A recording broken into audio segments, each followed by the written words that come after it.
Сайн байцгаана уу? Янж мочд маань. За би Иохан 8-аас 8:31-ээс хэлцүүлээд уншиж өгье гэж бодсон юм. Тэр энэ миний дуртай ишлэлийн нэг л дээ. Дуртай гэхээс илүү баг хайртай гэж болж болно. Есүс өөрт нь итгэсэн идэвчдэд хэрв та нар миний үгэн дотор байвал үнэхээр миний дагалдагчд байна. Тэгэхэд та нар үннийг ойлгож үнэн та нарыг чөлөөлнө гэсэнд тэд түүнд идэж хэлж байгаа. Бид Авраамийн удам бөгөөд хизээч хинтэж боолчгдож байгаагүй гэж хэлж байгаа. Тэгэхээр энд үнэхээр хүн боолчгдсан байдаг юм нэг л тэрийг хэлээд тэнд чөлөөлөгднө гэхэд эдгээр хүмүүс харин махан биенүүдээр хараад бид нар чи Авраамийн удам шүү дээ. Хизээч хинтэж боолчгдож байгаагүй гэж хэлж байгаа. Та нар эргчлөөтэй болно гэж та юунд хэлнэ вэ гэв. Тэр эдгээр хүмүүс дисей буюу ингээд хуурдагдсан байж байгаа. Тэгвэл Иесусийн юу ярьж байгааг ерөөсөө ойлгохгүй байгаа. Тэр маш олон хүмүүс ойлгохгүйгээсээ болж ойлгохгүй байгаа зүйлээ шүүдэг байгаа. За энийг би дуустал нь уншихаар та нар ойлгоно. За 34 дахь эшлэл Иесус тэдэнд үнээр би танарт хэлье. Нүгэл өвөлдөгч бүр нүглийн болмон боол гэрт мөнхөд байдаггүй харин хүүл мөнхөд байдаг. Иймээс хэрв хүү та нарыг чөлөөлвөл та нар үнэхээр өргөчлөөтөө болно гэж байна. Тэр үнэн чөлөөлнө гэжсэн бол одоо хүү та нарыг чөлөөлвөл би та нарыг чөлөөлвөл гэж хэлж байгаа.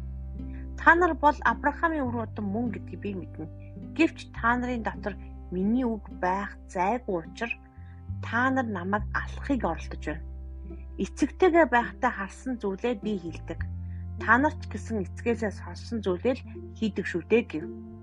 Тэд түнд бидний эцэг бол Авраам мөн гэсэнд Иесус тэдэнд хэрв та нар Авраамийн хүүхдүүд байсан бол Авраамийн хийснийг үлдгэсэн.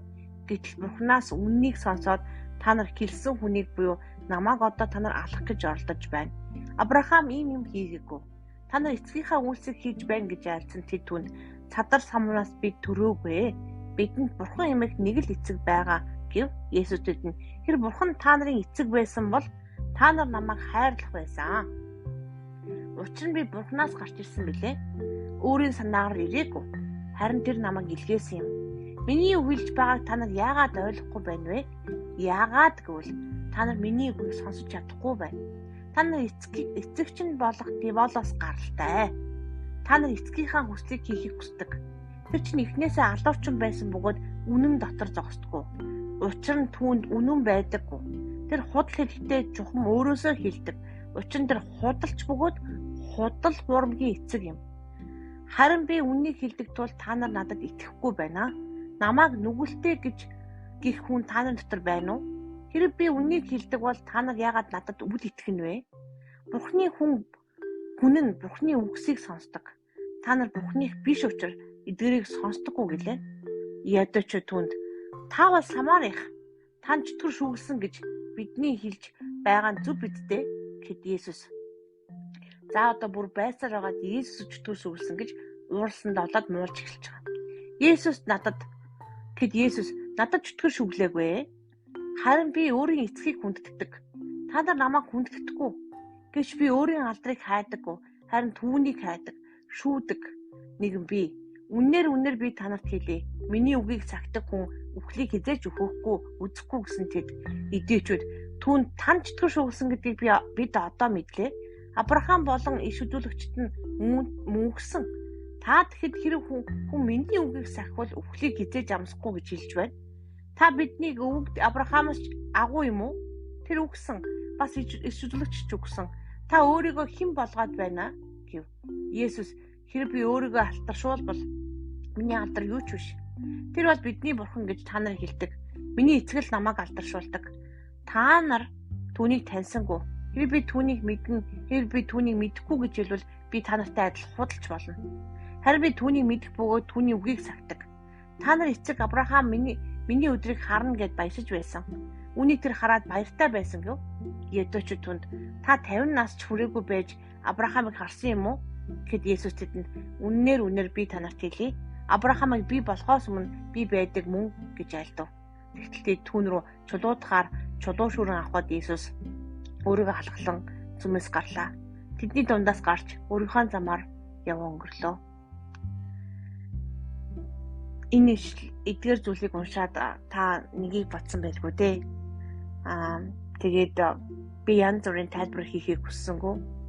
Ягдвал Библийн үгээр өөрийгөө тайлбарлах бүрэн чадaltaа.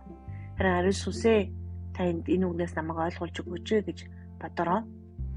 Хурамч багш нар, хуурдагдсан багш нар хоёр ялгаатай шүү. Хурамч багш нар гэж эснээс ирээгүй багш нар байгаа. Эсийг мэддэггүй хүн. Хуурдагдсан багш гэж юу вэ гэдэр эзнийг мэддэг мөртлөө танихгүй, ойлгохгүй, буруу төрөлдсөн байгааг хэлж байгаа юм. Тэгээд та эндээс хараа. Тэгээ маш олон хүмүүс бас хичээл юм заахгүй, жиж чуламж төрч гэдэг юм уу, подкаст ч бурууч гэдэг юм уу олон янзаар ярьдаг байгаа. Хизээс сонсож үзээгүй маш хөдөгч хүмүүс байгаа. Харин сонсож үзээд шүүж байгаа нь бас сонирхолтой. Ариун сүнсээ ялгахгүй байгаа бол одоо би юу хэлэх вэ? Харин та бүхэн сонсогч та бүхэнд маш их баярлалаа. Та бас боломжоор хуваалцараа миний подкастыг. Тэгэд эдгээр хүмүүс шиг бүү байх тун. Энэ цаг мөчид бүх парасачуудын сүнсийг, бузар мос сүнсийг хөөн зайлуулж байна. Шашны мөн сүнсийг эзэн миний сонсогч болгоны чихийг нээж өгтөн. Таны үнэн үг тэдний дотор байх тун. Есүс Христосийн нэрээр. Амен.